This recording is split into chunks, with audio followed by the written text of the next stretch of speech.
subiu para 27 o número de mortos no Rio Grande do Sul. A gente recebeu aqui o balanço, inclusive, das mortes. Foram 15 mortes na cidade de Mussum, 6 em Roca Salles, 2 em Ibiraiaras, um em Lajeado, um em Estrela, uma morte em Passo Fundo, uma morte em Mato Castelhano e com total 27 mortes. Não há não há ainda um número oficial de desaparecidos. No entanto, há aí muita preocupação em relação aos alertas que foram enviados pela Defesa Civil do Rio Grande do Sul para as inundações dos rios Caí e Tacari. A orientação é para que as famílias que vivem perto das margens deixem os locais.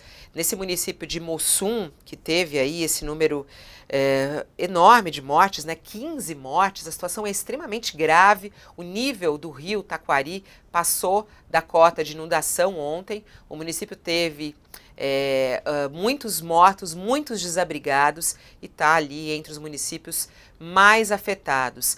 Segundo essa reportagem, inclusive aqui do Carlos Madeiro, o Brasil vem registrando um aumento no número de desastres naturais. Só no ano passado foram 4.749 eventos desse tipo, um recorde desde 1991, segundo os dados da Secretaria Nacional de Proteção e Defesa Civil. Também no ano passado, o Brasil teve o maior número de pessoas afetadas por esses desastres. 26 milhões de atingidos de alguma forma, o que dá mais ou menos 12,8% da população do país. O Madeiro está aqui conosco para falar sobre esses eventos. Os números são muito impressionantes, né, Madeiro? Bom dia para você. Bom dia, Fabíola, bom dia, Josias, bom dia a todos que nos assistem. É impressionante, porque você tem aí claramente um aumento, né, no número de casos gerados por conta das mudanças climáticas. O aquecimento global está fazendo com que o clima mude, né? Os eventos que antes poderiam ser menos comuns estão se tornando cada vez mais comuns. Isso é uma tendência que já vinha sendo alertada.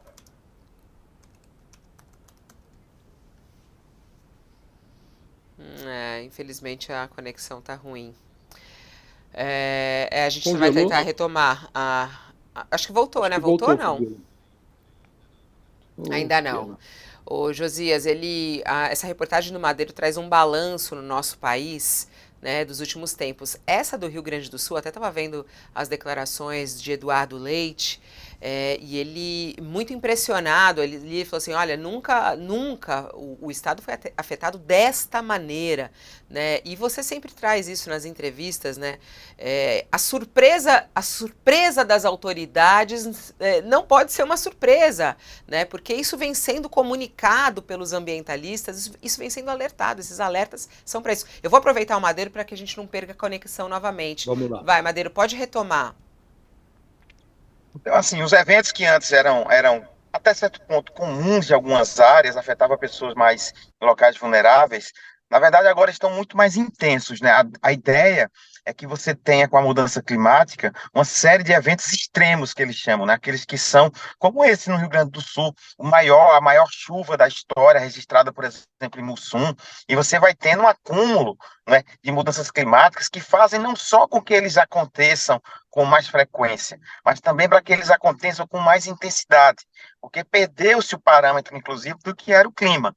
Ou seja, você tem dentro desse contexto que você muda a temperatura média, você muda a forma como as próprias regiões lidam com o clima, você vai colocar elas sob um estresse natural que vai fazer com que elas sofram mais com enchentes, com secas, ciclones. E nesse caso do Rio Grande do Sul, viu, tem uma coisa interessante que o CEMADEM, o diretor do CEMADEM me falou, está na matéria, que na verdade foi uma frente fria e o ciclone foi um efeito colateral da quantidade de chuva que caiu desde a sexta-feira. Não houve, por exemplo, falta de alertas nesse caso, foi previsto desde a quarta-feira, a Defesa Civil Nacional já sabia, na quinta já existia reunião com todas as defesas civis dos estados do Sul e do Mato Grosso do Sul, só que a intensidade e a falta de preparação do Brasil levam a situações desse tipo. O que seria essa falta de preparação? Por exemplo, o mais comum é a Defesa Civil alertar saia de casa. Mas há para onde a pessoa ir, há abrigos para isso, há rotas de fuga, há treinamento para que a pessoa saiba exatamente o que fazer, a hora de sair, onde procurar, né, como fazer a fuga. Né? É tão importante como você saber para onde ir, é saber como fugir. Né? E muitas dessas cidades não têm abrigos disponíveis, a cidade inteira, às vezes, em alguns casos, é afetada. Então, é uma situação muito crítica, e no caso do ciclone, é uma coisa até mais intensa, diferente de outras regiões que sofrem normalmente. Né? O sul é muito típico, falo até aí de anos que tem mais de 200, né? Chegamos a ter 450 ciclones em 2021, ou seja, você tem um número muito intenso que ainda causa mais prejuízos associados à chuva, que eleva níveis de rio, que faz com que encostas deslizem. Todo esse processo, Fabiola, é cada vez mais comum e com eventos mais graves e mais intensos. Muito duro isso, né? Ô Madeiro, você tá com muita pressa? Pode ficar mais um pouquinho com a Não, gente? Pode ficar. Então tá, então vou passar a palavra para o Josias, porque isso que você está falando sobre a resposta das autoridades é um assunto que o Josias sempre trata aqui e questiona, né? Ontem mesmo estávamos com o vice-governador e ele perguntava a respeito disso. Vamos só ver o tweet há pouco do governador do Rio Grande do Sul, Eduardo Leite. Ele está nesse momento se dirigindo para visitar as localidades atingidas, acompanhando os ministros do governo federal. O governo federal enviou 2 ministros, né, para o Rio Grande do Sul. Justamente para acompanhar isso de perto. Ontem mesmo, logo cedo, o vice-governador do Rio Grande do Sul já agradecia a agilidade ali da prestação de serviço do governo federal em procurar o estado do Rio Grande do Sul para oferecer ajuda. Mas Eduardo Leite diz, recebi há pouco a confirmação de mais 6 mortes no município de Roca Salles. Lamentamos cada vida perdida, estamos trabalhando para fazer todos os resgates possíveis nas regiões mais atingidas. Milhares de pessoas já foram salvas por as nossas equipes. As atenções se dirigem agora também para o Vale do Rio Pardo. Helicópteros da Brigada, dos Bombeiros e da Defesa Civil estão empregados para resgates com o apoio de uma aeronave da Polícia Rodoviária Federal, um da FAB e um da Marinha. Trabalho para que as Forças Armadas possam liberar mais aeronaves o quanto antes.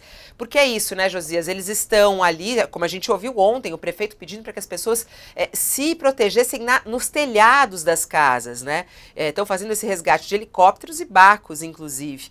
Como é que você analisa aí essa atuação do governo do estado, essa resposta a essa tragédia e essa ajuda do governo federal? Fabiola, nos grandes desastres, a primeira pessoa que um governante deve socorrer é a si mesmo. Você comete suicídio político quem desdenha do drama alheio. Hoje há no Brasil 10 milhões de pessoas vivendo em área de risco. E nós temos hoje um presidente, governadores, com um discurso muito adequado. É preciso que esse discurso tenha consequências administrativas, porque não basta se posicionar adequadamente no gogó e não oferecer às pessoas que são vitimadas por esses desastres alternativas para fugir.